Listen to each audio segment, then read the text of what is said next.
Saya cek kerapian atau kedisiplinan diri kalian. Semuanya berdiri terlebih dahulu. Dilihat pakaian seragamnya, sepatunya sudah benar-benar rapi sebelum laksanakan berdoa.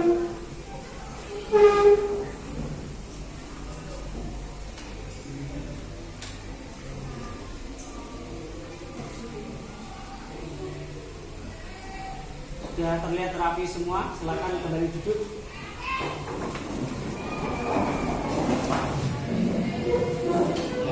Assalamualaikum warahmatullahi wabarakatuh.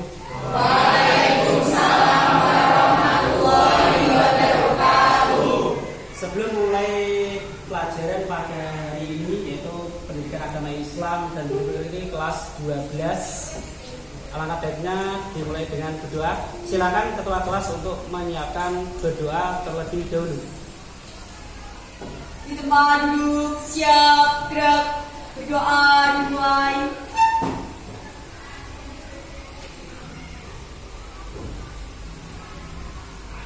Berdoa selesai, beri salam.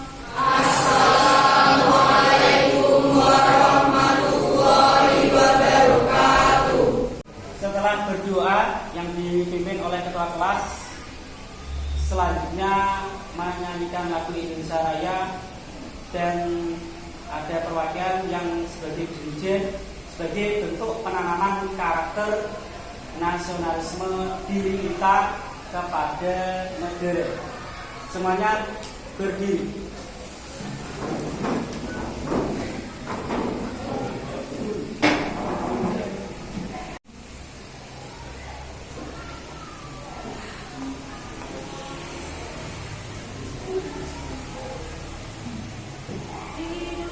Hiduplah Indonesia Raya.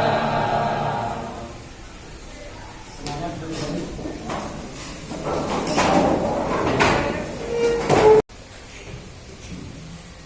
Saya absen terlebih dahulu agar tahu kehadiran kalian dan ketidakhadiran pada hari ini.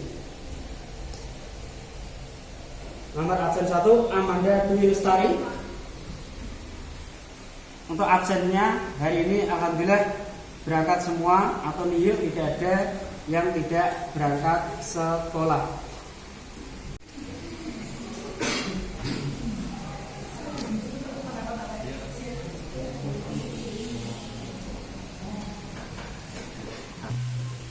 Pada hari ini kita akan membahas yaitu bab berikutnya, yaitu bab 4 berkaitan dengan ketentuan pernikahan dalam Islam, di mana pernikahan dalam Islam itu nanti kita harus ketahui dulu KD dan indikator yang akan kalian kuasai atau kalian pahami dalam pembelajaran kali ini.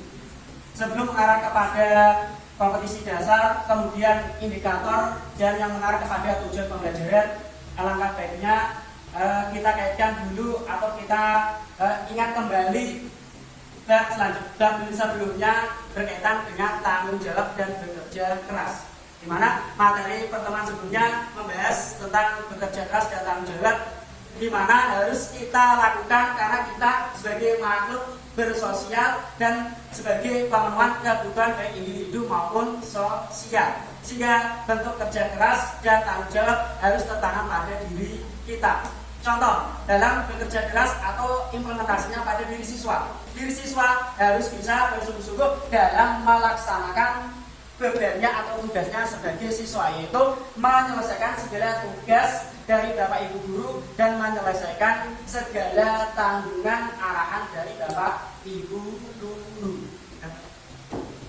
Setelah saya mengingatkan kembali pada materi sebelumnya atau minggu kemarin, kemudian kita relevansikan atau kita lanjutkan kepada pembahasan yaitu bab 4 berkaitan dengan ketentuan pernikahan secara Islami. Sebelum mengarah kepada pembahasan secara detail, Pak Habib punya gambar. Ini nantinya akan membuat diri kalian memiliki pola pikir yang berbeda-beda dari maksud gambar di sini. Gambar pertama, kalian melihat semua? Gambar pertama, ketika dikaitkan dengan pernikahan. Gambar pertama, hukum pernikahannya sah secara agama dan sah secara negara atau tidak? Sah. Tidak. Gambar satu, setelah kalian cermati, ada yang tahu maksud dari gambar satu ini? Di antara kalian? Ada tahu? Kalau ada yang tahu silakan berdiri. Ya, nikmatun rahmatun. Menurut saya itu tidak sah secara negara tapi sah secara agama. Karena itu mengarah ke pernikahan siri. Itu. Setelah gambar satu tadi sebagai menunjukkan pernikahan secara siri atau tidak sah secara negara, kemudian gambar kedua, kalian cermati. Ada yang tahu dari di antara kalian? Coba berdiri. Ya, Prabita, silakan berdiri dan dideskripsikan. Menurut saya gambar tersebut sah secara agama dan sah secara negara karena ada petugas dari KUA-nya. Ya, terima kasih untuk jawab dari Pradita. Benar bahwa gambar dua ini menunjukkan pernikahan sah secara agama dan sah secara negara. Karena apa? Yaitu adanya petugas KUA atau naib dan diselenggarakan di tempat atau majelis KUA. Tapi kalian paling tidak punya gambaran, ternyata pernikahan yang sah secara agama, pernikahan yang tidak sah, kemudian perilaku yang tidak menunjukkan suatu pernikahan dari gambar 1, 2, 3 tersebut sudah ada dalam pikiran kalian atau benak kalian. Kemudian kita lanjut ke pemahaman, yaitu menganalisis dan mengevaluasi ketentuan pernikahan secara syariat Islam sesuai yang ada dalam PPT atau PowerPoint di atas tersebut. Dilihat, yaitu bab 4, pernikahan dalam Islam. Pernikahan dalam Islam. Selanjutnya, ini tadi kompetensi dasar, menganalisis dan mengevaluasi ketentuan pernikahan dalam Islam. Oke, kompetensi dasarnya. Setelah mengetahui kompetensi dasar atau kemampuan dasar, kita lanjut kepada indikator dalam pembelajaran kali ini, yaitu menentukan beberapa kategori kegiatan pernikahan yang sah secara agama maupun sah secara catatan sipil negara. Tadi pada permulaan persepsi sudah saya contohkan atau simulasi tentang mana gambar yang menunjukkan pernikahan sah secara agama maupun sah secara negara atau catatan sipil KUA. Berikutnya, indikator menemukan urutan tata cara pelaksanaan ijab kabul yang benar dalam pernikahan sesuai syariat Islam. Kita bahas dulu berkaitan dengan ketentuan hukum Islam tentang pernikahan. Ya, pernikahan murakahat artinya istilah dalam bahasa Arab. Berarti pernikahan atau perkawinan antara nikah dan kawin itu sama.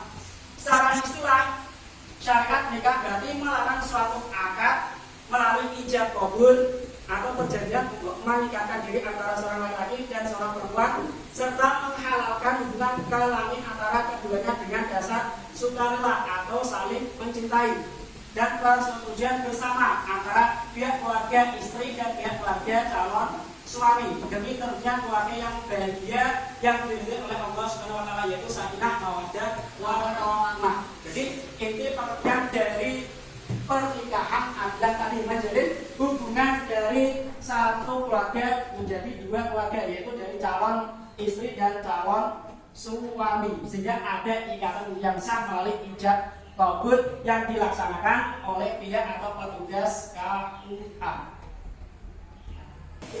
Berikutnya yang tidak kalah penting yang harus kita ketahui dan kita pahami, yaitu tentang tujuan pernikahan, yaitu diantaranya 1. Untuk memperoleh rasa cinta dan kasih sayang.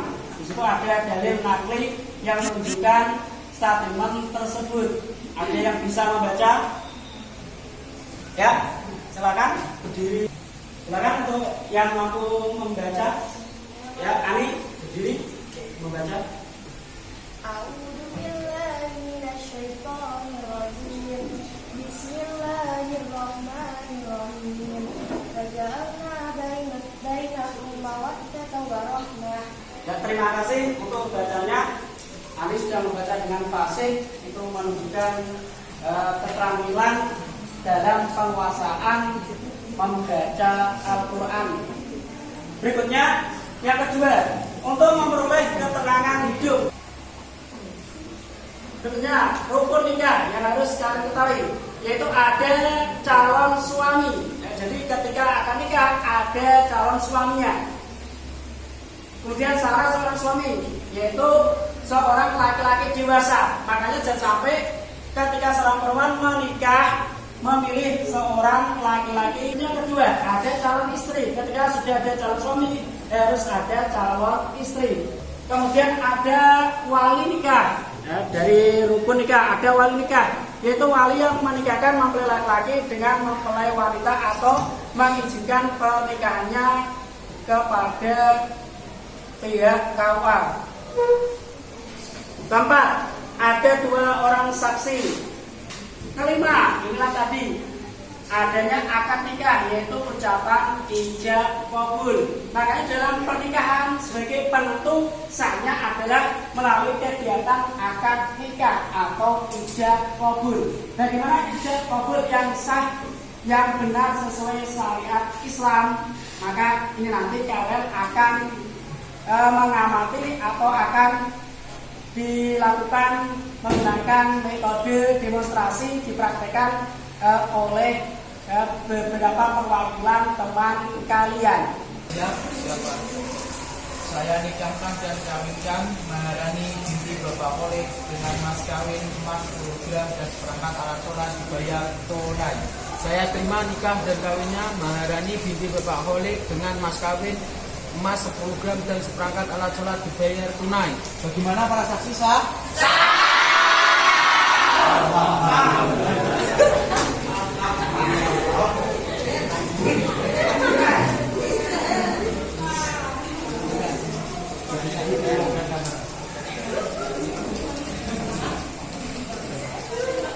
Kesimpulan dari pembelajaran Pak Afif hari ini yaitu rukun nikah.